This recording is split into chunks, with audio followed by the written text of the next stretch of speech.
കൊച്ചി നഗരത്തിലൂടെ രാത്രി സമയങ്ങളിൽ യാത്ര ചെയ്യാറുണ്ടോ? എവിടെയും ഭീതിപ്പെടുത്തുന്ന കാഴ്ചകൾ കാണാം. ലഹരി മാഫിയയും ക്രിമിനൽ സംഘങ്ങളും നഗരം കീഴടക്കുകയാണ്. പകൽ പോലും പുറത്തിറങ്ങാൻ പേടിക്കേണ്ട കാലം. ചെറിയ പ്രശ്നങ്ങളിൽ പ്രകോപിതരാകുന്ന യുവാക്കൾ, ആക്രമം അഴിച്ചുവിടുന്ന ഗുണ്ടാ സംഘങ്ങൾ. കഴിഞ്ഞ ദിവസം കൊച്ചിയിൽ യുവാവ് കത്തി കാണിച്ച് പരാക്രമം നടത്തിയത് മദ്യലഹരിയിലാണ്. വളഞ്ഞമ്പലത്തെ ഒരു ജ്യൂസ് കടയിൽ സ്കൂട്ടറിലെത്തിയ അക്രമി കടവുടമയെ ആക്രമിക്കുകയും സാധനങ്ങൾ അടിച്ചു തകർക്കുകയും ചെയ്തു. സംഭവത്തിന് ശേഷം രക്ഷപ്പെട്ട പ്രതിയെ പോലീസ് അറസ്റ്റ് ചെയ്തു. ആലപ്പുഴ സ്വദേശി സച്ചിൻ, ഒപ്പമുണ്ടായിരുന്ന സുഹൃത്ത് ബിച്ചു എന്നിവരാണ് പിടിയിലായത്.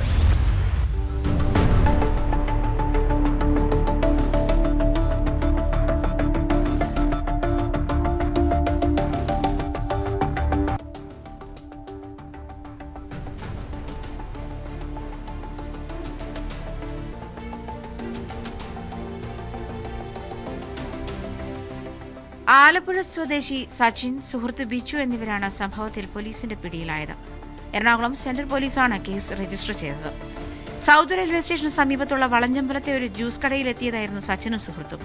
മദ്യലഹരിയിലായിരുന്ന സച്ചിൻ കടയിലുണ്ടായിരുന്ന ആളുകളെ കത്തി കാണിച്ച് ഭീഷണിപ്പെടുത്തുകയും കടയിലെ സാധന സാമഗ്രികൾ നശിപ്പിക്കുകയും ചെയ്തു.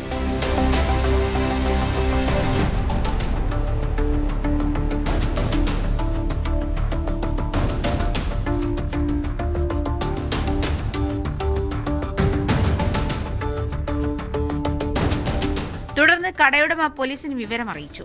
സെൻട്രൽ പോലീസ് SI നസീം സലീമിന്റെ നേതൃത്വത്തിലുള്ള സംഘമാണ് സച്ചിനെയും ബിച്ചുവിനെയും പിടികൂടിയത്. സച്ചിനും സുഹൃത്തും താമസിക്കുന്ന ലോഡ്ജ് മുറിയിൽ നിന്നാണ് ഇരുവരെയും കസ്റ്റഡിയിലെടുത്തത്. പ്രതികൾക്കെതിരെ BNS 333, 324(4), 351(2), 3(5) വകുപ്പുകൾ പ്രകാരം കേസ് രജിസ്റ്റർ ചെയ്തു. അനധികൃതമായ കടന്നുകയറ്റം, സ്വത്ത് നശിപ്പിക്കൽ, ഭീഷണിപ്പെടുത്തൽ, സംഘടിതമായി ആക്രമിക്കൽ തുടങ്ങിയ വകുപ്പുകൾ പ്രകാരമാണ് കേസെടുത്തത്. പ്രതികളെ എറണാകുളം ജുഡീഷ്യൽ മജിസ്ട്രേറ്റ് കോടതി റിമാൻഡ് ചെയ്തു.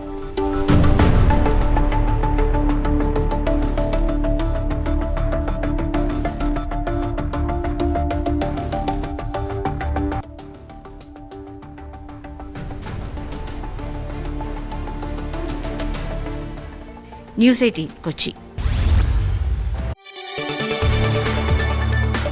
കൂടുതൽ വാർത്തകൾക്ക് news 18 Keralam YouTube channel subscribe ചെയ്യുക.